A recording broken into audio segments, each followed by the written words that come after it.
Hello, everyone. We're back with the Royals franchise, and today we're going to be really just doing a different kind of episode. It's going to be an end of year recap for the minor leagues, and after that, we will get to the big league team's last game of the regular season. And after that game, then we will recap how the big league team did this year and talk about some offseason plans for the roster. So, the September call-ups that we made this year, one of those was Greg Jones, who just didn't really do much at the big league level or at the AAA level, so not really too much to say about him. Asa Lacy, on the other hand, he at least dominated AAA, and I thought, why not give him a chance to establish himself now and earn a rotation spot for next year? It unfortunately just did not go too well. In his big league debut, he went 3 2/3, struck out 1, walked 1, allowed 9 hits and 7 earned runs, so he's going to have to pitch well in spring training next year to earn himself a rotation spot. But with those two out of the way, let's start talking about the players at the minor league level that have not made a big league appearance. Frank Kroger, a starting pitcher, a 20-year-old lefty. He is 6'4", 200 pounds, a 66 overall B potential. At AA this year, he made 26 starts, had 15 quality starts.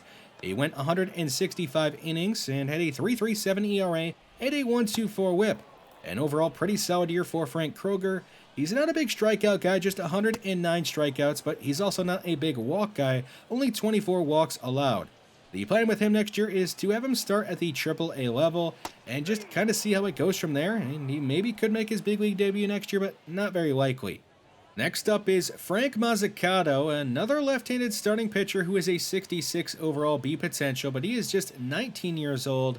At AA this past season, he made 27 starts, had only 13 quality starts, and went 156 2/3 innings pitched, had a 3.33 ERA, a 1.17 WHIP. He struck out 123, had 49 walks, and allowed 11 home runs and 58 earned runs. He had a 3.4 WAR, which was less than Frank Kroger's 4.9 WAR. I did not mention his WAR earlier, but overall, those two were both really good this year, and I think they're both going to be at AAA next year, and we'll see how they both do there. Ryan Valentine, a relief pitcher who is just an 18-year-old right-handed pitcher. He's a 59 overall, only C potential, so the potential not the highest, but he had a great season. In 53 innings pitched in just 29 games, so he's a multi-inning type of relief pitcher. He had a 2.21 ERA, a 1.19 WHIP, had 44 strikeouts and 23 walks. The most impressive thing about him, in my opinion, was that he only gave up 2 home runs in those 53 innings pitched. I think the plan for him next year is to keep him at AA at the beginning of the year, and maybe he makes the jump to AAA, but maybe not.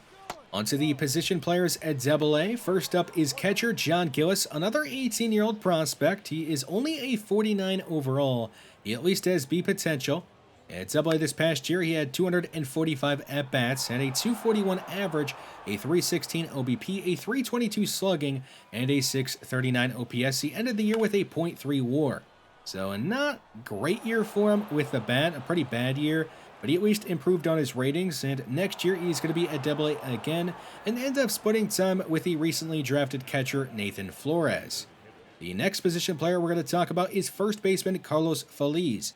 He is a 19-year-old, 6'4", 229, a switch hitter at a 59 overall with only C potential.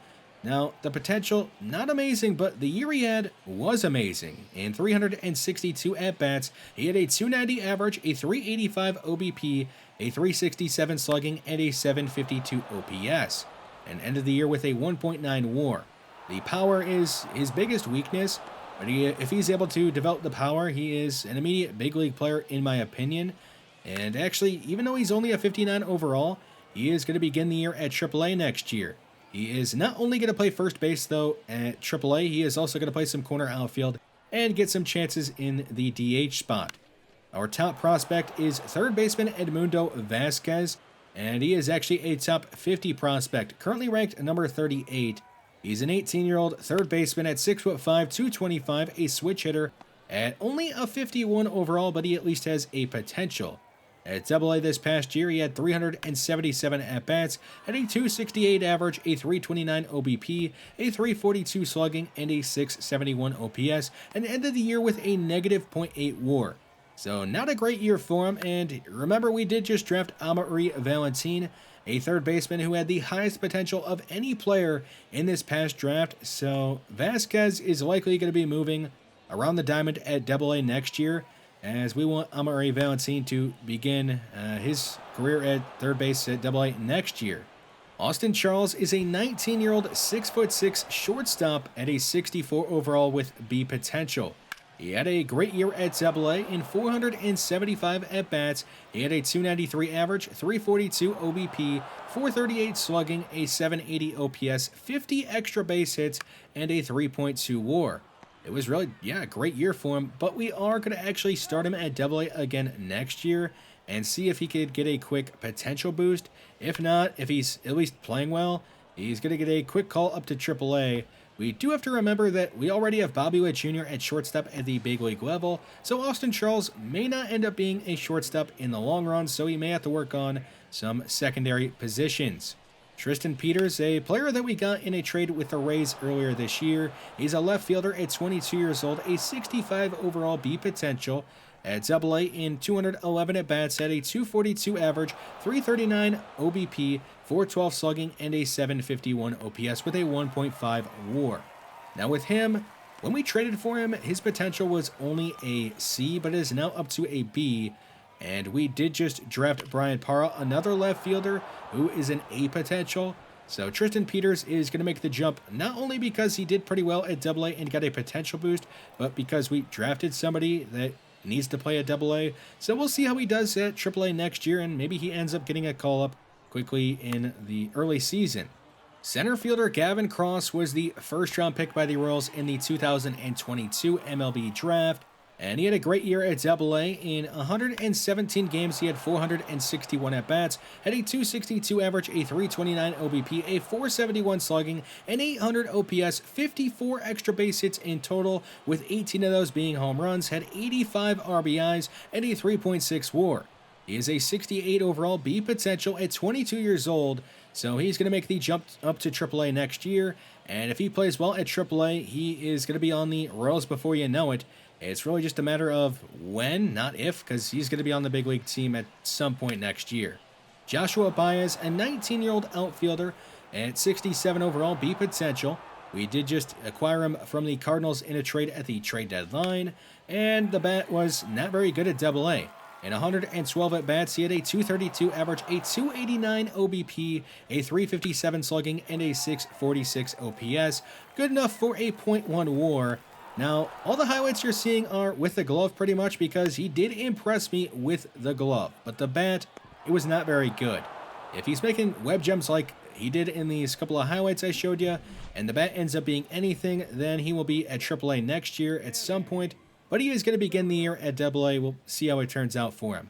The last two prospects I want to talk about both have a lot in common. They are both at the AAA level, both were a member of the Futures team, and are both relief pitchers. Danny Meredith is a 24-year-old, 67 overall B potential, and his season didn't have the best second half. He ended the year with a 4.23 ERA, a 1.33 whip. He is going to likely get a shot in spring training this next year to earn himself a big league bullpen spot. Bob Clausen, the other relief pitcher we're going to talk about, is only 21 years old, is a 64 overall B potential. He dominated AA, also dominated AAA, had a .96 ERA, a .71 whip in 28 innings pitched, had 24 strikeouts, 4 walks, and 3 earned runs, had 24 saves, a .6 WAR, and was just incredible at whatever level we had him placed at. He is going to be at AAA to begin the year next year, but I would not be surprised if he is in the big league bullpen pretty early next season. That is going to be all for the minor league recap. We can now talk about a couple of other things before we get into the last big league regular season game of the year. We did make a couple of waiver claims at the end of the season, and they were both relief pitchers. Jose Marte is a player that is likely never going to be much for us at the big league level, but he at least provides some decent depth for a bullpen arm in the minor leagues. Tommy Nance, on the other hand, I could see him sneaking into the bullpen next season if he has a good spring training, but more than likely, he is just going to be a type of guy that we have chilling at AAA, and if an injury happens, He could be a quick call-up and quick option down. If it's a minor injury, just one of those kind of guys you throw in the bullpen. So we are going to jump into the final regular season game for us this season, and we are going to finish the year with over 100 losses, but maybe we can at least have a good last game against the Yankees. Brady Singer is the pitcher for today's game, and he is looking to avoid his 20th loss of the year and maybe pick up his 10th win of the year. He is going to have a good top of the first and even strike out Aaron Judge and send the Yankees down 1-2-3. A look at the lineup we are sending out there for Game 162. Salvador Perez DHing and leading the team in batting average with a .264 average, and also leading the team in home runs with 41 of them. We do have a couple of players sitting at 9 home runs on the season. Maybe they can get to double digits, and one of them is Drew Waters, who's going to hit one to the left center gap, and it's not going to get out of here, but it is going to roll to the wall and be extra bases. A 2-out Zebel has a runner in scoring position for Ezekiel Duran. However, he is going to strike out swinging and strand Waters. In the top of the fourth, Isaiah Kiner-Falefa is going to get the first hit of the game for the Yankees. So nobody outs in the top of the fourth. DJ LeMahieu hit one on the ground to Bobby Witt Jr., and he's going to boot the ball. They are actually going to give an infield single to LeMahieu. That probably should have been called an error on Bobby Witt Jr. Aaron Judge, the next batter up, is going to come through with a single to center field. Calais Bill's going to fire to the plate. It is way offline, and it's going to be an RBI single for Aaron Judge, giving the Yankees a 1-0 lead. A ground ball to third base by Stanton is going to end up being a double play. So a couple of big outs there, and maybe Brady Singer can limit the damage, and he is going to do just that, striking out the next batter with a changeup in the dirt. At least we do limit that to just one run. Aaron Judge in the top of the sixth is going to strike out swinging, and Brady Singer is able to get some revenge and pitch an overall pretty good game. Now can the bats come alive and get him a run? MJ Melendez is going to single to center field. Nick Pratto with 2 on and 1 away is going to strike out looking and be out number 2. Drew Waters with the bases loaded in an 0-2 count, looking for his 10th home run of the year. He's going to crush one to center field. It is going to hang up and be caught, though. And we waste a chance with the bases loaded to at least tie the game up. So still trailing 1-0. Zach Thompson entering the game out of the bullpen with 2 on and 2 away. Is going to get a ground ball to Bobby Witt Jr., and he's not going to mess this one up. He'll help us get out of the jam. In the bottom of the 8th inning, we're running out of outs. Nick Pratto is going to come through and deliver with a solo shot to right field. His 10th home run of the season, and he's going to tie us all up at 1 late in the ball game in the bottom of the 8th inning. We would at least send this game to extra innings. All the way to the top of the 10th we go. Jose Trevino is going to strike out, facing Josh Staumont, who is out there for his 2nd inning of work. With 2 away, Josh Donaldson is going to pop out on the infield, so Josh Staumont's able to give his team a chance to walk this one off. Riley Adams entered the game as a defensive replacement, and he's going to hit one to right field. The runner on third is Greg Jones. He's pretty fast. He's going to come in to tag up and score and give us a walk-off win in Game 162, as Riley Adams is the hero in this one, delivering the walk-up sac fly. A nice way to end year number 1 of this franchise. We do unfortunately end the year, though, 61-101. And that is the 5th worst record in all of Major League Baseball. So we are going to at least have a pretty high pick in next year's draft. Let's talk about some of our players from this season and how they performed. Brady Singer, he had not a very great year. The first half of his season was terrible, but the second half was pretty good, and it made his numbers look a lot better than what they probably should have been. And I think he at least should be fine going into next year. Hopefully he just doesn't get off to such a bad start. Jonathan Bolin was a player that we called up late in the year. He ended up making 9 starts and pitching pretty well. He is somebody that is going to compete for a rotation spot next year in spring training. And maybe he ends up being that, or maybe he just ends up being one of those replacement level pitchers that you have sitting at AAA. And here is an overall look at how our starting pitchers did on the season. Zach Greinke, he ended up leading the team in ERA and in innings pitched and had a pretty good season despite his age. Now, I think we are really going to focus on fixing the bullpen and pitching in general this offseason. I know we drafted some guys, but they are not ready for the big leagues, so we're going to have to sign some people and maybe make some trades this offseason to fix the pitching staff. Onto the position players, starting with Bobby Witt Jr., he had not a great year. You look at all of his stats, and really the only things he did well were steal bases. He led Major League Baseball in stolen bases, and he also increased his walk rate and decreased his strikeout rate, but that's really the only good things he did. MJ Melendez had a pretty good year. He hit 23 home runs, had a 334 OBP. The batting average wasn't amazing, but it's a batting average for somebody who plays a lot of catcher, and he had the highest WAR on the team with a 3.8 wins above replacement. I mean, pretty good year for MJ Melendez. Salvador Perez had another Salvador Perez year. 41 home runs, 98 RBI. He led the team in batting average, had a 503 slugging, and had a 2.9 WAR. I would like to give him one last postseason run in his career, but in order for us to do that, we're likely going to have to spend in free agency, and that is something that the Royals have been known to not do. Nick Pratto had a great year considering what he was doing at AAA. He ended the year with a 786 OPS in the big leagues and had 10 home runs and had an overall good year considering where he started out the year at AAA. It was a terrible season he was having down there, but then all of a sudden we call him up and he decides he wants to be good. Vinny Pasquantino was extremely disappointing this year. I was expecting him to have at least a decent season, but considering he's a first baseman and he had just a 705 OPS, that's pretty bad.